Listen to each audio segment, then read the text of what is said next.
I created this channel with the mission of helping people play games with motion controls for aiming. And I'm sure you have a lot of questions, because this isn't a very common thing to do. The thing is, motion controls are much more precise than analog sticks. Some even say they can rival the precisions of a mouse. The problem is that most games do not have this feature, and the ones that do have, the implementation is kinda garbage. Luckily, we can use Steam input to use gyro emulating a mouse. This works with multiple controllers on PC and on Steam Deck, which is a perfectly fine solution. It's just that every game needs a different configuration, and that takes time. You see, creating a gyro configuration for every game isn't all that time consuming by itself. You can simply open Steam and enable gyro and properly calibrate it, and that's it. You can do that in a couple minutes. The real difficult part is creating a standard. You don't want a game that doesn't jump with the X button and doesn't punch with the square button, for example. So you want to rely on prior knowledge of video games to create a good configuration. Other than that, you want gyro to not be enabled on menus and to be as seamless as possible. And that's the real difficult part. The part that makes me play a game for 6 hours before posting a configuration. So, since I already spent so much time doing this, I created a Patreon where people can help me buy the new releases, as well as choosing the next game that I will configure. And since I'm already doing that, I want to talk about those games. Here are the games that I set up in July, thanks to my Patreons and my YouTube members. The first game that I made a configuration for was Star Wars Battlefront 2. Remember when this game created an outrage about abusive microtransactions? Yeah, we moved on from that way too quickly. Nowadays, the game is fine, it isn't all that abusive, and it goes on sale fairly often, so you can buy this game pretty cheap. The interesting part about this game is that for a long time I saw people online having trouble creating a configuration for this one, because for some reason the camera will simply snap to the ground or the ceiling at random intervals. So I experienced that myself, and I was trying to figure out a way to mitigate this besides just completely emulating keyboard and mouse. You see, there's this thing called mixed inputs, which is the ability of using gamepad inputs and mouse inputs at the same time. Most games nowadays handle this thing fairly well, it's just that button prompts may flicker and menus may not work correctly with it. The only thing that I had to do to fix the issue was to disable the EA overlay app. For years, people have been trying to create a gyro configuration for this game, and that was the solution. And the thing is, this is the most unintentionally gyro-friendly game ever. Even the starship battles work flawlessly with this control scheme. It's amazing. A cool thing that this game does when navigating menus is that the mouse cursor will only work if you click the mouse at least once. But in our configuration, you will never do that because it's using mixed inputs, so menus work perfectly without me having to create an action set to use them. Everything is just perfect. And though this game is very gyro friendly, it isn't very friendly to me because I suck at this game. It's actually embarrassing. But it's not even my kind of FPS game anyway, so I'm not too bothered by that. In conclusion, I truly recommend this game with gyro aiming and FlickStick. It's absolutely awesome. The second game that I made a configuration for was Atomic Heart.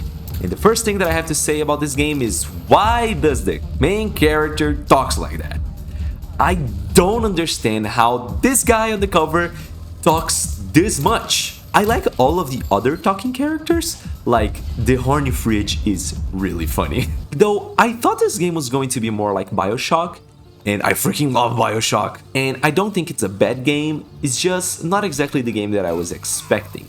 About the gyro though, it's pretty good. There's just one problem. You see, when using mixed inputs, it's fairly common for the button prompts to flicker between keyboard and mouse prompts and gamepad prompts. But this game has a lot of QuickTime events, and the button prompts keep flickering when you're doing those, and that's not helpful at all.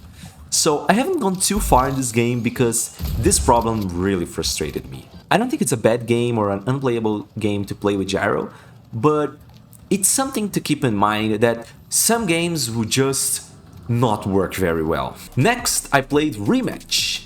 This game is like Rocket League on foot, which is funny because Rocket League is already based on soccer, and soccer is basically called football everywhere else in the world. And I'm Brazilian, so I don't care, I'm calling this football, you know, grow up. This game is really good. The music's dynamic, the animations are awesome, the art direction is cool, like the scenery, the different stages are awesome. Like, I had no idea this was made by the same guys that made Sifu, and now that I know that, this makes a lot of sense. Unfortunately, this game does not support mixed inputs. It's really easy to see why.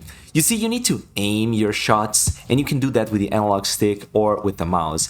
And I'm sure that programming that to work with mixed inputs would be a freaking pain in the ass. But it does seem like the game was made with keyboard and mouse in mind, so completely emulating keyboard and mouse on a controller doesn't seem to change much. Like, you won't lose as much by not using analog movement, for example. The only thing that I had to really change on this game was the Goalkeeper dive key.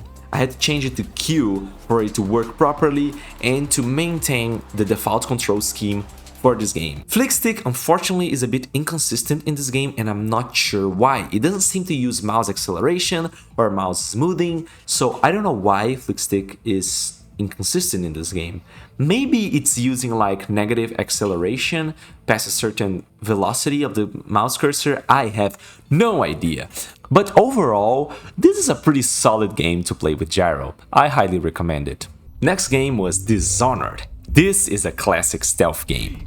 I didn't have the chance to go far with this game because I didn't have much time, but one cool thing that I noticed is that there are 2 weapon wheel menus on this game. Like, each weapon wheel is assigned to a different controller scheme. Usually games will have one weapon wheel button that can be assigned on keyboard and on controller.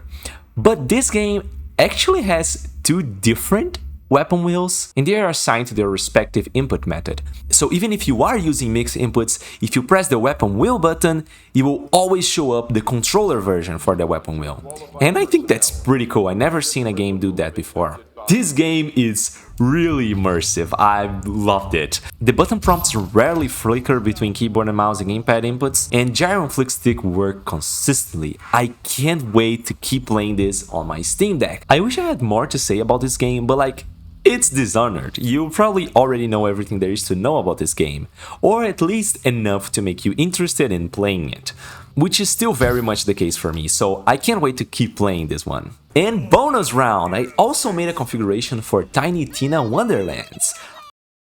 I created a gyro configuration for every other game on the Borderlands franchise, and I don't think I will receive a key for Borderlands 4, so I hope the Patreon money covers that. But Tiny Tina Wonderlands, well, it's a Borderlands game.